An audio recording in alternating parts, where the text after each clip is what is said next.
Hi, ಎಲ್ರಿಗೂ ನಮಸ್ಕಾರ. ಎಲ್ಲ ಹೇಗಿದ್ದೀರಾ? ಸೂಪರಾ? ಓಕೆ, ಸೊ ಇವತ್ತು ನಮ್ಮ ಮಿಡಲ್ ಕ್ಲಾಸ್ ರಾಮಾಯಣದ ಕುಂಬಳಕಾಯಿ ಆಯಿತು. ಇದಾಗ್ತಿದ್ದ ಹಾಗೆ ಎಲ್ರಿಗೂ ಒಂದು ಪ್ರೆಸ್ ಮೀಟ್ ಕೊಡೋಣ ಅಂತ ಹೇಳಿ ಎಲ್ಲರನ್ನೂ ಕರೆಸಿದ್ದು. ಇದೊಂಥರ ನನ್ನ ಫಸ್ಟ್ ಸಿನಿಮಾ, ನನ್ನ ಮೊದಲ ಸಿನಿಮಾ. ಇದೊಂಥರ ಹೆಂಗೆ ಮಿಕ್ಸ್ಚರ್ ಆಫ್ ಎಮೋಷನ್ಸ್ ಇತ್ತು ನಮಗೆ. ಯಾಕೆಂತಂದ್ರೆ ಸೀರಿಯಲ್ ಬೇರೆ, ರಿಯಾಲಿಟಿ ಶೋಸ್ ಬೇರೆ. ಒಂದು ಸಿನಿಮಾ ಮಾಡಿ ಆ ಸಿನಿಮಾ ರಿಲೀಸ್ ಆಗೋದಿದೆಯಲ್ಲ, ಸಿನಿಮಾಗಳು ಎಷ್ಟೋ ಶುರು ಆಗ್ತವೆ, ಬಟ್ ರಿಲೀಸ್ ಆಗೋ ಹಂತಕ್ಕೆ ಬರೋದಿದೆಯಲ್ಲ ತುಂಬಾನೇ ಕಷ್ಟ. ಬಟ್ ಈಗ ಫೈನಲಿ ನಮ್ಮ MCR ಸಿನಿಮಾ ರಿಲೀಸಿಗೆ ಬಂದಿದೆ, ತುಂಬಾನೇ ಖುಷಿ ಇದೆ. ಸೊ ಅದು ರಿಲೀಸಿಗೆ ಬರೋದಕ್ಕೆ ಇಲ್ಲಿ ಕೂತಿರೋರು ಎಲ್ಲರೂ ಕಾರಣಕರ್ತರು. ಇವರು ನಮ್ಮ ಪ್ರೊಡ್ಯೂಸರು, ಆಮೇಲೆ ಇವ್ರು ಧನುಷ್ ಸರ್ ಅಂತ ಹೇಳಿ, ಹಾಗೆ ನಮ್ಮ ಇವರು DOP ವಿನೋದ್ ಸರ್, ಆಮೇಲೆ ಉದಯ್ ಅಂತ ಹೇಳಿ. ಪಾಪ ನನ್ನ ಹ್ಯಾಂಡಲ್ ಮಾಡಿರೋದೇ ಇವರು ಜಾಸ್ತಿ. ಯಾಕೆ ಅಂದ್ರೆ ಡೇಟ್ಸ್ ಇದು ಎಲ್ಲ ಪ್ರತಿಯೊಂದು ಮ್ಯಾನೇಜ್ ಮಾಡಿರೋದು ಇವರೇ. ಇವ್ರು ಅಲೆಕ್ಸ್ ಅಂತ ಹೇಳ್ಬಿಟ್ಟು ಅವರು ಮ್ಯೂಸಿಕ್ ಡೈರೆಕ್ಟರ್. ಸೊ ಹಿಂಗೆ ನಮ್ಮ ಹೀರೋ, ಮೈನ್ ಹೀರೋನೇ ಇಂಟ್ರಡ್ಯೂಸ್ ಮಾಡ್ಸಿಲ್ಲ, ಇವರು ಹೀರೋ. ಸೊ ಇವರು ಹೊಸಬ್ರು, ಇಂಡಸ್ಟ್ರಿಗೆ ಹೊಸಬ್ರು ಇವರು. ಬಟ್ ತುಂಬಾ ಚೆನ್ನಾಗಿ ಕೆಲಸ, ಅಂದ್ರೆ ಇಡೀ ಟೀಮೇ ಹೊಸ ತಂಡ ಇದು. ಬಟ್ ಎಲ್ಲರೂ ಎಷ್ಟು ಇಂಟ್ರೆಸ್ಟ್ ಇಂದ ಕೆಲಸ ಮಾಡ್ತಿದ್ರು ಅಂತಂದ್ರೆ, ಎಲ್ಲೂನು ಯಾವ್ದ್ರಲ್ಲೂ ಕಾಂಪ್ರಮೈಸ್ ಆಗ್ದಂಗೆ ತುಂಬಾ ಚೆನ್ನಾಗಿ ಅವ್ರವ್ರ ಪಾತ್ರನ ಅವರು ನಿರ್ವಹಿಸಿದ್ದಾರೆ. ಈ ಒಂದು ಸಿನಿಮಾಗೆ ಅವ್ರು ಏನ್ ತುಂಬಬಹುದು, ಈ ಸಿನಿಮಾಗೆ ಏನ ಕೊಡ್ಬಹುದೋ ಎಲ್ಲರೂ ಅಚ್ಚುಕಟ್ಟಾಗಿ ಅವರು ಒಂದು ಕೆಲಸನ ನಿಭಾಯಿಸಿದ್ದಾರೆ. ಸೊ ನಮ್ಮ ಸಿನಿಮಾ ಇವಾಗ ರಿಲೀಸ್ ಹಂತಕ್ಕೆ ಬಂದಿದೆ, ಅದಕ್ಕೆ ತುಂಬಾನೇ ಖುಷಿ ಇದೆ. ಸೊ ಈ ಒಂದು ಸಿನಿಮಾ ಪ್ರಮೋಷನ್ಗೆ ನಿಮ್ಮೆಲ್ಲರ ಪ್ರೀತಿ, ಸಪೋರ್ಟ್ ಬೇಕೇ ಬೇಕು. ಅಂಡ್ ನೀವೆಲ್ಲ ಇಲ್ಲಿಗೆ ಇವತ್ತು ಬಂದಿರೋದಕ್ಕೆ ಥ್ಯಾಂಕ್ ಯು ಸೋ ಮಚ್. ಹೇಳಿ, ಇವತ್ತು ನೀವೇನ್ ಕ್ವೆಶನ್ಸ್ ಕೇಳ್ತೀರಾ ಅದಕ್ಕೆ.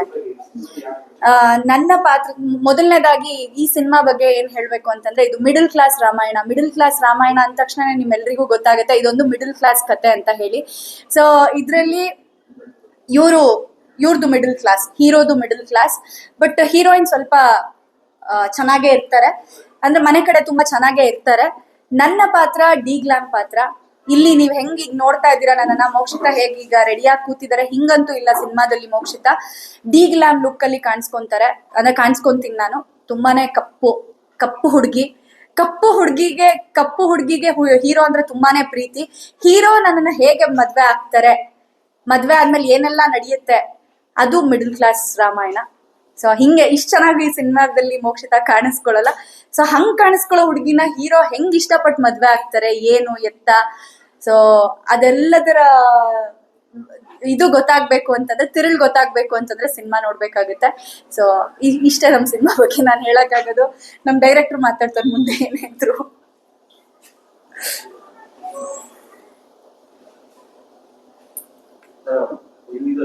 ಹೀರೋ ಮಾತಾಡಿ. ಇಲ್ಲಿ ಬಂದಿರುವಂತಹ ಎಲ್ಲ ಮಾಧ್ಯಮ ಮಿತ್ರರಿಗೆ ಧನ್ಯವಾದಗಳು. ನನ್ನ ಹೆಸರು ವೇಣುಗೌಡ.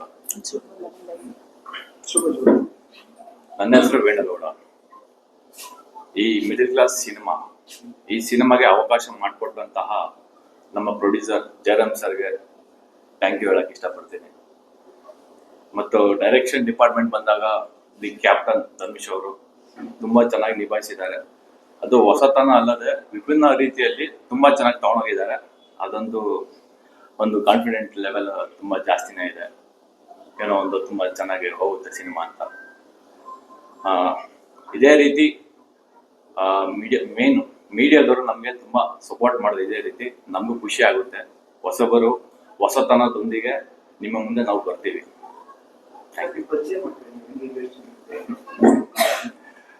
ನಾನು ಇಂಡಸ್ಟ್ರಿಗೆ ಬರಬೇಕು ಅಂತ ಡೈರೆಕ್ಟ್ ಆಗಿ ಬಂದಿಲ್ಲ ನಾನು. ಆಕ್ಚುಲಿ ಯಾವ ತರ ಅಂದ್ರೆ, ಈ ಟೀಮ್ ಬಂದು 5 years ಇಂದ ನಾವು ತುಂಬಾ ಫಾರ್ಮ್ ಮಾಡಿ, ಸುಮ್ಮನೆ ಒಂದೇ ಸತಿ ನಾವು ಡೈರೆಕ್ಟ್ ಆಗಿ ಹೆಜ್ಜೆ ಇಟ್ಟಿಲ್ಲ. ಇದಕ್ಕೆ ತುಂಬಾ ಒಂದೊಂದು ಹೆಜ್ಜೆಗೂ ನಾವು ಯಾವ ತರ ಮಾಡ್ಬೇಕು, ಹೇಗ್ ಮಾಡ್ಬೇಕು, ಈ ಟ್ರೆಂಡ್ ಹೆಂಗಿದೆ ಅದ್ ನೋಡ್ಕೊಂಡು ನಾವು ಮಾಡಿರೋದು ಸಿನಿಮಾ ಇದು. ಈ ಟೀಮ್ ಬಂದು 5 ವರ್ಷ ಹಿಂದೆನೆ ನಾವು ಕಟ್ಕೊಂಡಿರೋ ಟೀಮು. ಬಟ್ ನೋಡ್ಕೊಂಡು ಚೆನ್ನಾಗಿ ಒಂದು ಆನೆನ ಹೊಡಿಬೇಕು ಅನ್ನೋ ರೀತಿಯಲ್ಲಿ ನಾವು ಸಿನಿಮಾ ಮಾಡಿರೋದು. ನನ್ನ ಪಾತ್ರ ಜಾಸ್ತಿ ಹೇಳ್ಬಾರ್ದು ಅಂತ ಡೈರೆಕ್ಟರ್ ಹೇಳಿದಾರೆ. ಬಟ್ ಮಾತಾಡಕ್ಕೆ ಏನಿಲ್ಲ ಅಂತ ನಾನು ಹೇಳ್ತೀನಿ. ಈ ಸಿನಿಮಾದ ನನ್ನ ಪಾತ್ರದ ಹೆಸರು ಕೃಷ್ಣ ಅಂತ. ಬಟ್ ಈ ಸಿನಿಮಾದಲ್ಲಿ ನಂದು ಪ್ಲೇಯಿಂಗ್ ಬಾಯ್ ಕ್ಯಾರೆಕ್ಟರ್, ಬಟ್ ನಮ್ ಪ್ಲೇಯಿಂಗ್ ಬಾಯ್ ಅಲ್ಲ, ಪ್ಲೇಯಿಂಗ್ ಗ್ರೌಂಡ್ ಅಲ್ಲಿ ಪ್ಲೇಯಿಂಗ್ ಆಡೋ ಬಾಯ್ ತರ ಆ ತರ ಹೋಗುತ್ತೆ. ಮಿಡಲ್ ಕ್ಲಾಸ್ ಸಿನಿಮಾ ಯಾವ ತರ ಎಲ್ಲಾರ್ಗು ಅಟ್ಯಾಚ್ ಹೆಂಗಾಗುತ್ತೆ, ಒಬ್ಬೊಬ್ರಿಗೂ ಹೆಂಗ್ ಯಾವ ತರ ಕನೆಕ್ಟ್ ಆಗುತ್ತೆ. ಹೌದು, ಪ್ರತಿಯೊಬ್ರು ತಲೆಯಲ್ಲಿ ಬಂದಿರುತ್ತೆ ಈ ತರದೊಂದು ಸ್ಟೋರಿ, ನನ್ಗೂ ಈ ತರ ಆಗ್ಬೇಕಾಗಿತ್ತಲ್ಲ, ನೀವೇನ್ ಥಿಂಕ್ ಮಾಡಿರ್ತೀರಾ ಅದೇ ತರನೇ ಇರುತ್ತೆ, ಬಟ್ ಇನ್ ಸ್ವಲ್ಪ ಡಿಫ್ರೆಂಟ್ ಆಗಿರುತ್ತೆ. ಅದಂತ ಹೇಳ್ತೀನಿ. Thank you. ಏನಾದ್ರು ಕ್ವಶನ್ಸ್ ಇದ್ರೆ ಕೇಳಿದ್ರೆ ಚೆನ್ನಾಗಿರುತ್ತೆ.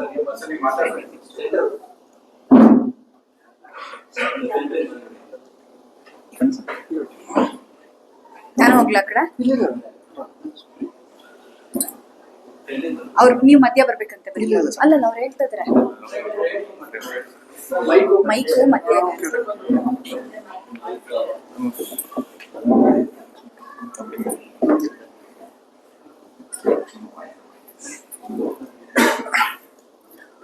ಸರ್ ಓಕೆನಾ? ಸರ್ ನನ್ನ ಹೆಸರು ಧನುಷ್ ಅಂತ. ಇದು ನನ್ನ 2ನೇ ಸಿನಿಮಾ. ಮೊದಲನೇ ಸಿನಿಮಾ ರೆಬೆಲ್ ಹುಡುಗರು ಅಂತ ಒಂದು ಸಬ್ಜೆಕ್ಟ್ ಮಾಡಿದ್ವಿ. ಅದು ಟೆಲಿಫಿಲ್ಮ್, ಅಂದರೆ 1.5 ಅವರ್ ಆ ಥರ ಲೆಂತ್ ಬರುತ್ತೆ. ಅದೀಗ ಅದನ್ನು ಥಿಯೇಟ್ರಲ್ಲಿ ರಿಲೀಸ್ ಮಾಡೋಕ್ಕಾಗಿಲ್ಲ. ಅದು OTT, ಅಂದರೆ ನಮ್ಮ ಫ್ಲಿಕ್ಸು ಈ ಥರ OTTಗೆಲ್ಲ ಅದರಲ್ಲಿ ಇದೆ ಸಬ್ಜೆಕ್ಟು. ಬಟ್ ಇದು ಮಿಡಲ್ ಕ್ಲಾಸ್ ರಾಮಾಯಣ ಸಿನಿಮಾ ಬಂದು ಆ್ಯಕ್ಚುಲಾಗಿ ನಾವು ಪ್ಲ್ಯಾನ್ ಮಾಡಿದ್ದು ಎರಡು ಲ್ಯಾಂಗ್ವೇಜ್. ಇವಾಗ ಮಾಡ್ತಿರೋದು 2 ಲ್ಯಾಂಗ್ವೇಜ್. ಬಟ್ ಈಗ ಫಸ್ಟು ರಿಲೀಸ್ ಮಾಡೋಣ ಅಂದ್ಕೊಂಡಿರೋದು ಕನ್ನಡ, ಆಮೇಲೆ ತೆಲುಗು, ಕನ್ನಡ ಪ್ಲಸ್ ತೆಲುಗು ಸಬ್ಜೆಕ್ಟ್ ಇದು. ಇದು ನಡೆಯುವಂಥ ಕತೆ ಬಂದು ಚಿಕ್ಕಬಳ್ಳಾಪುರ ನಂದಿ ಅಂತ ಒಂದು ವಿಲೇಜ್ ಬರುತ್ತೆ.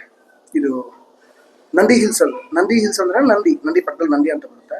ಅಲ್ಲಿ ಆರಿಜಿನಲ್ ಸಬ್ಜೆಕ್ಟು. ಅಲ್ಲಿ ಆ್ಯಕ್ಚುಲಿ ಸ್ವಲ್ಪ ಈ ಬಾರ್ಡರ್ ತೆಲುಗು ಜಾಸ್ತಿ, ಈ ಸ್ಲ್ಯಾಂಗ್ ಬರುತ್ತೆ. ಆ ಸ್ಲ್ಯಾಂಗಲ್ಲಿ ತೆಲುಗು ಸ್ಲ್ಯಾಂಗ್ ಬರುತ್ತೆ, ಕನ್ನಡದಲ್ಲಿ ಕನ್ನಡ ಸ್ಲ್ಯಾಂಗ್ ಥರ ಪ್ಲ್ಯಾನ್ ಮಾಡಿದ್ದು. ತೆಲುಗಲ್ಲೂ ತುಂಬ ಚೆನ್ನಾಗಿ ಬಂದಿದೆ. ಮೇಯ್ನ್ ಆ್ಯಕ್ಟಿಂಗ್ ವೈಸ್ ಆಗಿರ್ಬೋದು ತುಂಬ ವಿಭಿನ್ನವಾಗಿ ಬಂದಿದೆ ಸಿನಿಮಾ. ಮತ್ತು ಕತೆ ರೆಗ್ಯುಲರ್ ಕನ್ನಡ ಇಂಡಸ್ಟ್ರಿಯಲ್ಲಿ ಮಾಡ್ತಿರೋ ಪ್ಯಾಟರ್ನ್ ಅಂತೂ ಇಲ್ಲ, ಅದಂತ ಹೇಳಬಲ್ಲೆ. ಒಂದು ಕಮರ್ಷಿಯಲ್ ಸಾಂಗು, ಒಂದು ಕಮರ್ಷಿಯಲ್ ಫೈಟು ನನ್ನ ಸಿನಿಮಾನಲ್ಲಿಲ್ಲ. ನಾವು ಮಾಡೋಕ್ಕೆ ಹೋಗಿರೋದು ಒಂದು ಪ್ಯೂರ್ ಮಿಡಲ್ ಕ್ಲಾಸ್ ಸಬ್ಜೆಕ್ಟು, ಒಂದು ನೀಟ್ ಸಿನಿಮಾ. ಯಾವ ಥರ ಮಿಡಲ್ ಕ್ಲಾಸ್ ಅವ್ರು ಇರ್ತಾರೆ ಅದೇ ಥರನೇ, ಅದು ಏನೋ ಸ್ವಲ್ಪ ಅವ್ರನ್ನ ಪಾಲಿಷ್ ಮಾಡಿ ತೋರಿಸೋದಾಗಲಿ ಈ ಥರ ಎಲ್ಲ ನಾವು ಮಾಡೋಕ್ಕೆ ಹೋಗಿಲ್ಲ. ಅದು ಬಿಟ್ಟರೆ ಕ್ಯಾರೆಕ್ಟರೈಸೇಷನ್ಸು ತುಂಬ ಜನ ಇದ್ದಾರೆ ಸರ್, ಆರ್ಟಿಸ್ಟ್ ತುಂಬ ಜನ ಇದ್ದಾರೆ. ಎಸ್ ನಾರಾಯಣ್ ಸರ್ ಇದ್ದಾರೆ, ಮೇಡಮ್ ಅಂದರೆ ಮೋಕ್ಷಿತ್ ಅವರ ಫಾದರ್ ರೋಲು ಎಸ್ ನಾರಾಯಣ್ ಸರು, ವೀಣಾ ಸುಂದರ್ ಸರು ಮೇಡಮು, ಸುಂದರ್ ಸರು, ಮತ್ತು ಶೋಭರಾಜ್ ಸರ್. ಕಾಮಿಡಿ ತುಂಬ ಜನ ಇದ್ದಾರೆ, ಜಗಪ್ಪ, ಕಾರ್ತಿ, ತುಂಬ ಎಲ್ಲ ಒಳ್ಳೆಯ ಆರ್ಟಿಸ್ಟ್ನ ಹಾಕೊಂಡೇ ಮಾಡಿದ್ದೀವಿ. ಬಟ್ ಎಲ್ಲೂ ಯಾರಿಗೂ ಬಿಲ್ಡಪ್ ಅಂತ ಬರಲ್ಲ, ಎಲ್ಲೂ ಕಮರ್ಷಿಯಲ್ ಸಾಂಗ್ ಅಂತ ಬರಲ್ಲ. ಇದೊಂದು ಬೇರೆ ಫಾರ್ಮೆಟಲ್ಲೇ ಶೂಟ್ ಆಗಿರೋಂಥ ಸಿನಿಮಾ ಸರ್. ರೆಗ್ಯುಲರ್ ಕನ್ನಡ ಇಂಡಸ್ಟ್ರಿಯಲ್ಲಿ ಬರೋ ಫಾರ್ಮೆಟಲ್ಲಿ ಇಲ್ಲ ಸಿನಿಮಾ, ಅದಂತೂ ನಾನು ಹೇಳಬಲ್ಲೆ. ಕತೆ ತುಂಬ ಎಂಟರ್ಟೈನ್ಮೆಂಟ್ ಆಗಿದೆ. ನನ್ನ ಕತೆ ಬಂದು ಒಂದು 2 ಅವರ್ ಇದೆ ಅಂತಂದರೆ ಅದರಲ್ಲಿ 1-1.5 ಗಂಟೆ ಫುಲ್ ನಗಿಸುತ್ತೆ ಸಿನಿಮಾ. ಒಳ್ಳೆ ಎಂಟರ್ಟೈನ್ಮೆಂಟ್ ಅಂತೂ ಕೊಡುತ್ತೆ. ಮತ್ತು ಪಕ್ಕ ಫ್ಯಾಮಿಲಿ ಆಡಿಯನ್ಸ್ ಸಿನಿಮಾ ನಮ್ಮದು. ಒಂದು ವಲ್ಗಾರಿಟಿ ಮಾತು ಆಗಲಿ ಇನ್ನೊಂದಾಗಲಿ, ಸುಮ್ಮನೆ ಕಾಮಿಡಿ ಮಾಡೋದಾಗಲಿ ಆ ಥರ ಎಲ್ಲ ಫುಲ್ ಆ್ಯಂಡ್ ಔಟ್ ಏನೋ ಎಂಟರ್ಟೈನ್ಮೆಂಟ್, ಕಮರ್ಷಿಯಲ್ ಅಲ್ಲ, ಎಂಟರ್ಟೈನ್ಮೆಂಟ್ ಇದೆ. ಸಾಂಗ್ಸ್ ಹೇಳಬೇಕು. ಸಾಂಗ್ಸ್ ಆಲ್ರೆಡಿ ಒಂದು ಸಾಂಗ್ ನಮ್ಮದು ರಿಲೀಸ್ ಆಗಿದೆ, ರಾಧಾ ಅಂತ. ಸಾಂಗ್ಸು ರಮೇಶ್ ಸರ್ ಇಲ್ಲಿದ್ದಾರೆ. ಓಕೆ, ಸಾಂಗ್ಸು ಆ್ಯಕ್ಚುಲಿ ನಾವು ಆಡಿಯೋ ಚಾನಲ್ಗೆ ಪಿಚ್ ಮಾಡಿದ್ವಿ. ಯಾವ ಆಡಿಯೋದವರು ನಮ್ಮ ಸಾಂಗ್ಸ್ನ ತಗೊಳ್ಳಿದೆ. ಎಲ್ಲರೂ ನಾವು ಲಕ್ಷಗಳಲ್ಲಿ ಖರ್ಚು ಮಾಡಿದ್ರೆ ಎಲ್ಲರೂ ಸಾವಿರಗಳಲ್ಲಿ ಕೇಳೋಕ್ಕೆ ಶುರು ಮಾಡಿದ್ರು. ಅದಕ್ಕೆ ಯಾವ ಆಡಿಯೋ ಚಾನಲ್ಗೂ ನಾವು ಕೊಡೋಕ್ಕೆ ಇಷ್ಟಪಡಲಿಲ್ಲ. ಒಂದು ಸಿಂಗರ್ ದುಡ್ಡು ವಾಪಸ್ ಬರುತ್ತೆ ಅಂತ ನಮ್ಗೆ ಅನಿಸಿಲ್ಲ, ಯಾರೂ ಕೇಳಿಲ್ಲ. ಸಾಂಗ್ ಕೇಳ್ತಾರೆ, ತುಂಬ ಚೆನ್ನಾಗಿದೆ ಅಂತಾರೆ, ಬಟ್ ಕಮರ್ಷಿಯಲ್ಸ್ಗೆ ಬರೋಷ್ಟೊತ್ತಿಗೆ ನಾವು ದುಡ್ಡು ಕೊಡೋಕ್ಕಾಗಲ್ಲ, ಫ್ರೀಯಾಗಿ ಹಾಕ್ಕೋತೀವಿ, ಇವೆಲ್ಲ ಬರುತ್ತೆ. ಅದಕ್ಕೆ ಏನು ಮಾಡಿದ್ವಿ, ನಮ್ಮದೇ ಚಾನಲ್ ವಾವ್ ಸ್ಟುಡಿಯೋಸ್ ಅಂತ ನಮ್ಮ ಟೀಮ್ದು, ನಾವು ಟೀಮ್ ಫಾರ್ಮ್ ಮಾಡಿಕೊಂಡ್ರು ವಾವ್ ಸ್ಟುಡಿಯೋಸ್ ಅಂತ, ಅದರಲ್ಲೇ ಹಾಕಿದ್ದೀವಿ. ಒಂದು ಸಾಂಗ್ ಆಲ್ರೆಡಿ ರಿಲೀಸ್ ಆಗಿದೆ, 1 lakh ಅಬೋ ರೀಚ್ ಆಗಿದೆ. ನಮ್ಮ ಕೈಲಿ ಎಷ್ಟಾಗುತ್ತೋ ಅಷ್ಟು ರೀಚ್ ಮಾಡೋಕ್ಕೆ ಟ್ರೈ ಮಾಡ್ತಾಯಿದ್ವಿ. ಈಗ 2ನೇ ಸಾಂಗು ಮಹಾರಾಣಿ ಸಾಂಗ್ ಅಂತ ಮೇಡಮ್ದು, ತುಂಬ ಚೆನ್ನಾಗಿ ಬಂದಿದೆ. ರಾಜೇಶ್ ಸರ್ ಆಡಿದ್ದಾರೆ. ಮ್ಯೂಸಿಕ್ ಬಂದು ಅಲೆಕ್ಸ್ ಸರ್ ಅಂತ. ನಾನು ಮೇಯ್ನ್ ಮಾತಾಡಬೇಕಾಗಿರೋದು ಈ ಸಿನಿಮಾನಲ್ಲಿ ಒಂದು 3-4 ವಿಷಯ ಅಂತಂದರೆ ಅದರಲ್ಲಿ ಮೇಯ್ನು ಮ್ಯೂಸಿಕ್ ಆಗುತ್ತೆ. ಬ್ಯಾಕ್ಗ್ರೌಂಡ್ ಸ್ಕೋರ್ ಆಗಿರ್ಬೋದು, ಸಾಂಗ್ಸ್ ಆಗಿರ್ಬೋದು, ತುಂಬ ಚೆನ್ನಾಗಿ ಮಾಡಿದ್ದಾರೆ. ಎಲ್ಲೂ ಹೊಸಬ್ರು ಅಂತ ಅನ್ಸಲ್ಲ. ಫಸ್ಟ್ ಆಫ್ ಆಲ್ ಅವ್ರು ಹೊಸಬ್ರಲ್ಲ, ತುಂಬ ಸಿನಿಮಾ ಮಾಡ್ತಿದ್ದಾರೆ. ಬಟ್ ಈ ಸಿನಿಮಾಗೆ ತುಂಬ ಕಷ್ಟಪಟ್ಟು, ಮ್ಯೂಸಿಕ್ ಅಂತೂ ತುಂಬ ಜಾಸ್ತಿ ಕಷ್ಟಪಟ್ಟು ಮಾಡಿದ್ದಾರೆ. ಸಾಂಗ್ಸ್ ತುಂಬ ಚೆನ್ನಾಗಿ ಬಂದಿದೆ. ಈಗ ಮ್ಯಾಮ್ದು ನೆಕ್ಸ್ಟ್ ವೀಕಲ್ಲಿ ಇಲ್ಲ ಒಂದು 10 ಡೇಸಲ್ಲಿ ಸಾಂಗ್ ರಿಲೀಸ್ ಆಗುತ್ತೆ. ನಿಮಗೆ ಗೊತ್ತಾಗುತ್ತೆ ಸಾಂಗ್ ತುಂಬ ಚೆನ್ನಾಗಿ ಬಂದಿದೆ, ಕಲರ್ಫುಲ್ ಆಗಿ ಬಂದಿದೆ.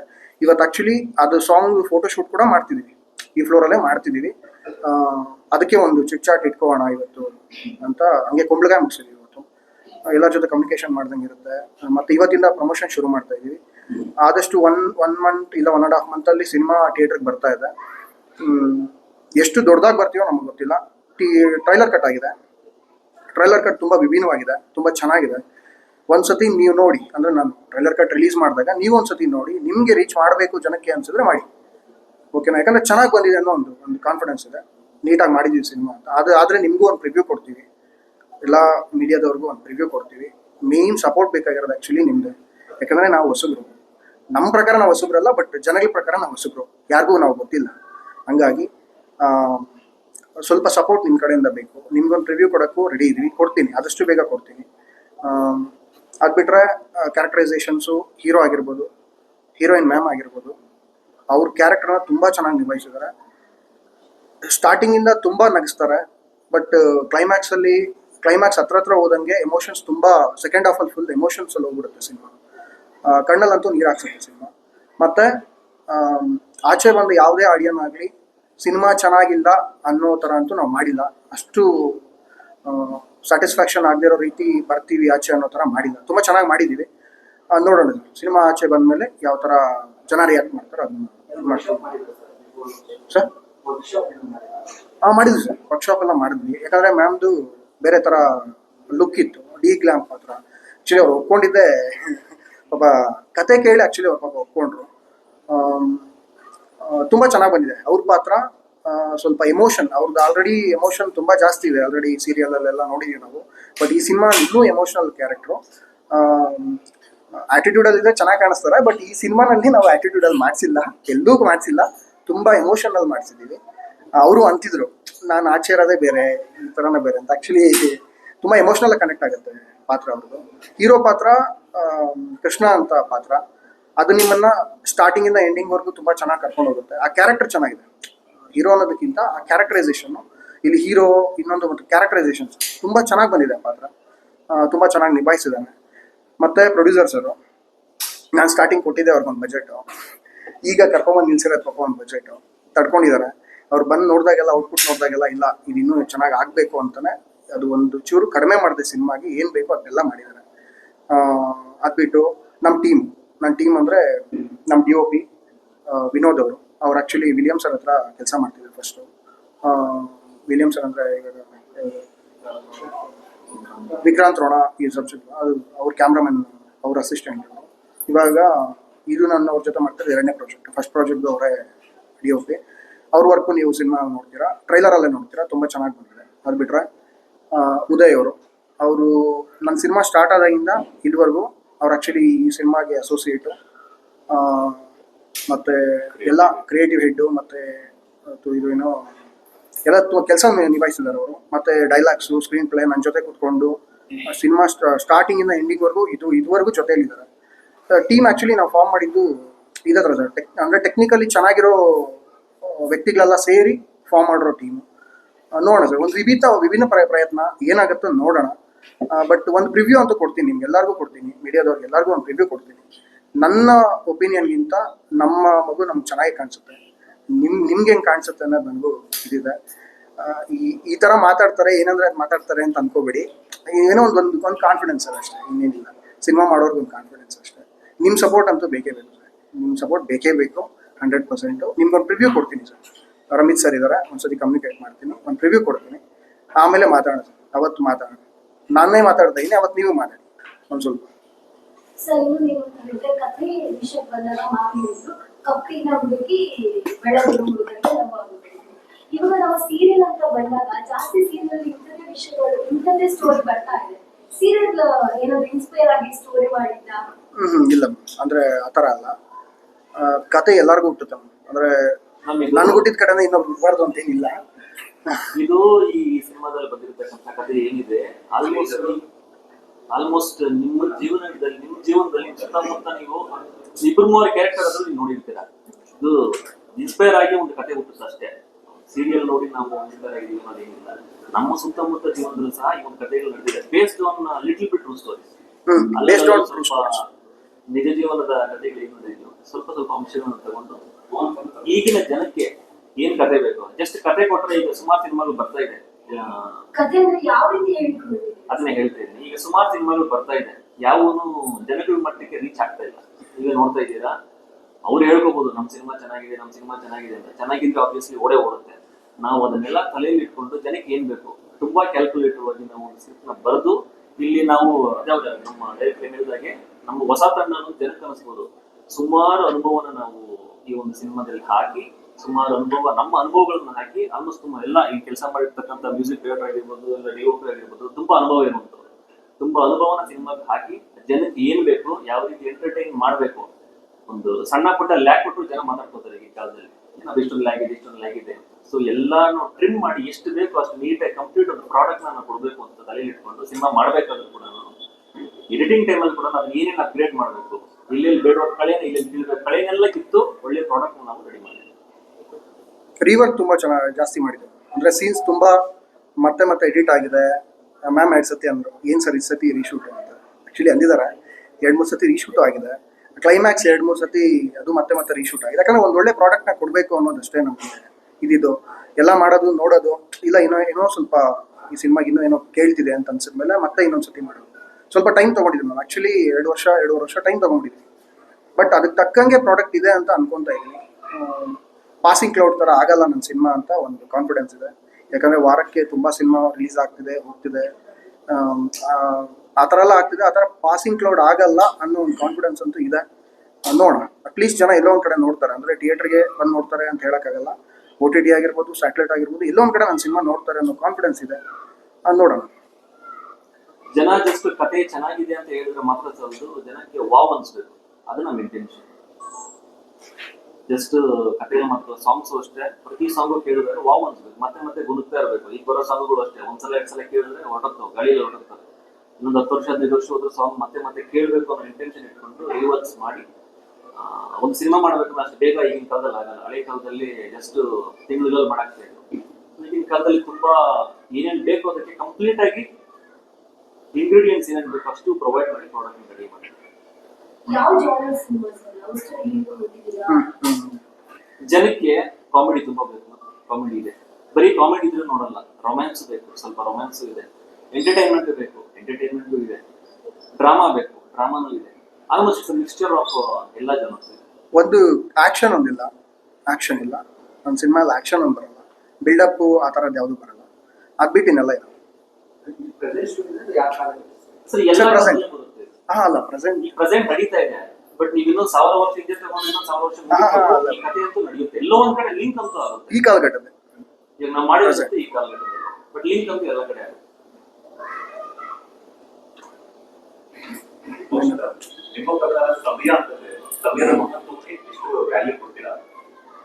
ಸಮಯ ಅಂತಂದ್ರೆ ನೋಡಿ, ಇವತ್ತಿದ್ದವ್ರು ನಾಳೆ ಇರಲ್ಲ. ಸೊ ಈ ಒಂದು ಸಮಯ ಏನಿದೆ ಇದನ್ನ ನಾವು ಪೂರ್ತಿಯಾಗಿ ಅನುಭವಿಸ್ಬಿಡ್ಬೇಕು. ಅಂಡ್ ಇವಾಗಿರೋ ಟೈಮ್ ಮುಂದೆ ಇರಲ್ಲ. ಸೊ ಹಾಗಾಗಿ ನಾವು ನೆಕ್ಸ್ಟ್ ರಿಗ್ರೆಟ್ ಮಾಡಬಾರ್ದು.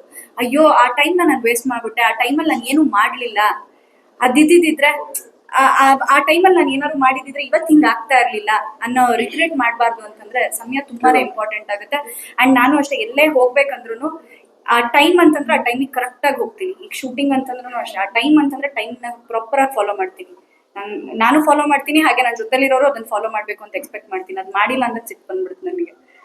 ಸೊ ಬಿಗ್ ಬಾಸ್ ಇಂದ ಬಂದ್ಮೇಲೆ ನಾನೇ ನಿಮ್ಗೆ ಕಾಲ್ ಮಾಡಿದ್ದೆ 4-5 ಬಾರಿ ಇಂಟರ್ವ್ಯೂಸ್ಗೆ. ಅದಾದ ನಂತರ ನೀವು ಹೇಳಿದ್ರಿ ಶನಿವಾರ ಕೊಡ್ತೀನಿ, ಶುಕ್ರವಾರ ಕೊಡ್ತೀನಿ, ಮತ್ತೆ ಮಂಡೇ ಕೊಡ್ತೀನಿ ಅಂತ ಹೇಳಿದ್ರಿ. ಅದಾದ ನಂತರ ಸಡನ್ ಆಗಿ ನೋಡ್ಬೇಕು ಅನ್ನೋ ಟೈಮ್ ಅಲ್ಲಿ ನೀವು ಹೇಳಿದ್ರಿ ಇಲ್ಲ ಸರ್ ಕೊಡಕ್ಕಾಗಲ್ಲ ಅಂತ.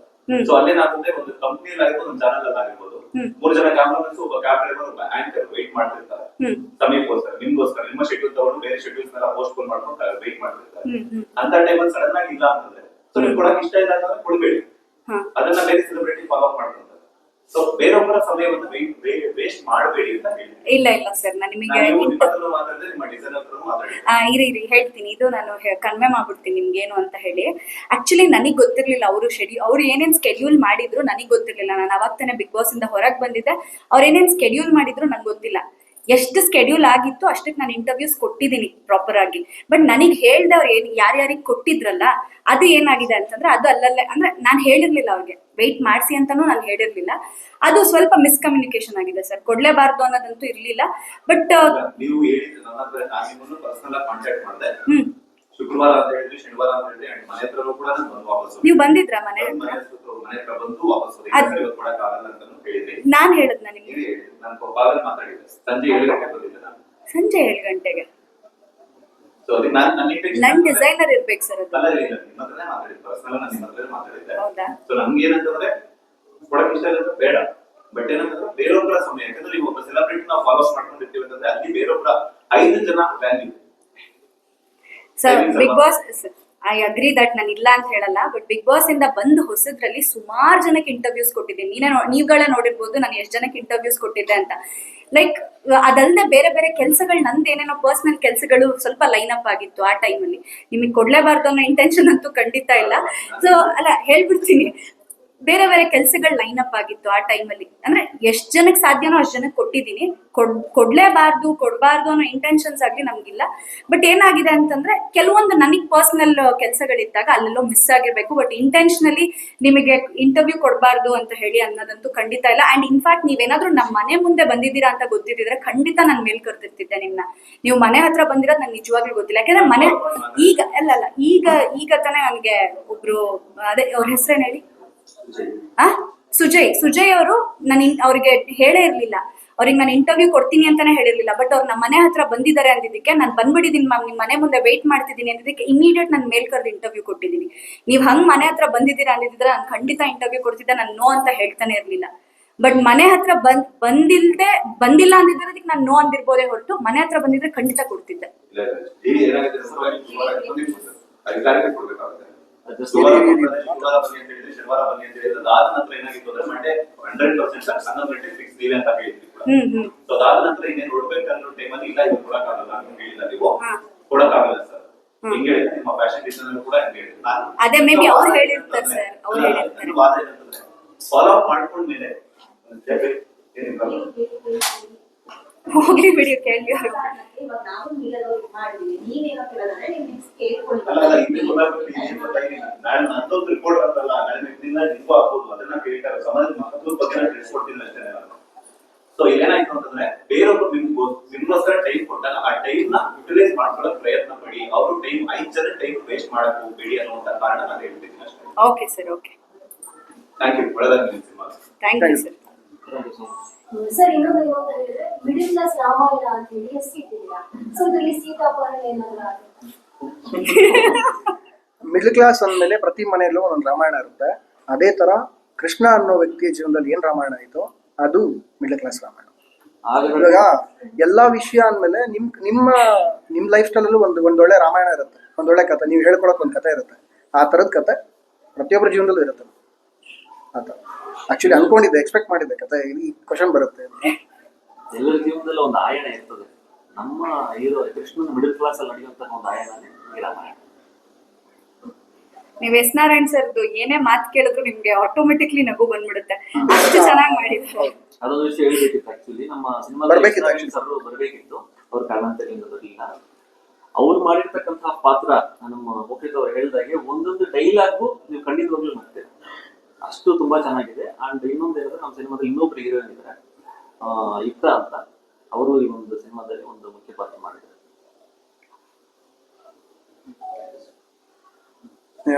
ಆಕ್ಚುಲಿ ಈ ಸಿನಿಮಾದಲ್ಲಿ ಟೋಟಲ್ 5 ಸಾಂಗ್ ಇದೆ. 5 song already 1 song Radhe Radhe ಅಂತ ನಿಹಾಲ್ ಅಂತ ಹಾಡಿರೋದು. ಸೊ ನಿಹಾಲ್ ತೋರ್ ಅಂತ, ಅದಕ್ಕೆ ಲಿರಿಕ್ಸ್ ಬಂದು ವಿಜಯೇಶ್ವರ್ ಅಂತ ಬರೆದಿದ್ದಾರೆ. ಇನ್ನೊಂದು ಸಾಂಗ್ ಬಂದು ಒಲವಾಗಿ ಅಂತ ಇನ್ನೊಂದು 10 days ರಿಲೀಸ್ ಮಾಡ್ತೀವಿ. ಆ ಸಾಂಗ್ ಲಿರಿಕ್ಸ್ ಬಂದು ದಿನೇಶ್ ಲಕ್ಕಿ ಅಂತ ಅವ್ರು ಬರೆದಿರೋದು. So Rajesh Krishna sir song ಹಾಡಿದ್ದಾರೆ. ಸೊ ಇನ್ನೊಂದು ಸಾಂಗು ಮ್ಯಾರೇಜ್ ಸಾಂಗ್, ಒಂದು ಬಿಟ್ ಸಾಂಗ್ ಒಂದು ಹೋಗುತ್ತೆ, ಅದು ಅನುರಾಧ ಭಟ್ ಮ್ಯಾಮ್ ಹಾಡಿದ್ದಾರೆ. ಸೊ ಇನ್ನೊಂದು ಪ್ಯಾಥೋ ಸಾಂಗ್ ಇದೆ, ಪ್ಯಾಥೋ ಸಾಂಗ್ ಶ್ರೀಲಕ್ಷ್ಮಿ ಬೆಳಮಣ್ಣು ಅಂತ. ಸೊ ಅವ್ರು ಹಾಡಿದ್ದಾರೆ. ಅದು 2 ವರ್ಷನ್ ಇದೆ, ಮೇಲ್ ಮತ್ತು ಫೀಮೇಲ್ ವರ್ಷನು. ಸೊ ಟೋಟಲ್ 5 ಸಾಂಗ್ ಇದೆ ನಮ್ಮ ಸಿನಿಮಾದಲ್ಲಿ. ಸೊ ಓವರ್ ಆಲ್ ಮೂವಿ ಚೆನ್ನಾಗಿ ಬಂದಿದೆ. ಕಷ್ಟಪಟ್ಟು ಅಂತ ಹೇಳೋದು ಇಷ್ಟಪಟ್ಟೆ ಮಾಡಿದ್ದೀನಿ ಮ್ಯೂಸಿಕ್ನ. ಓವರ್ ಆಲ್ ಮೂವಿ ತುಂಬ ಚೆನ್ನಾಗಿ ಬಂದಿದೆ. ಸೊ ನೋಡಿ ಸಪೋರ್ಟ್ ಮಾಡಿ ಎಲ್ಲರೂ. Thank you.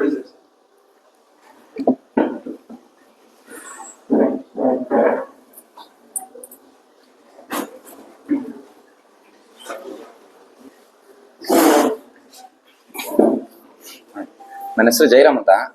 ಬಟ್ ನೀವು ನಾವು ಹೇಳಿದ ತಕ್ಷಣ ಹೇಳ್ಬಿಟ್ಟು ಬಂದಿದ್ದೀರಾ, ಅದಕ್ಕೋಸ್ಕರ ನಿಮ್ಗೆ ತುಂಬ ಧನ್ಯವಾದಗಳು.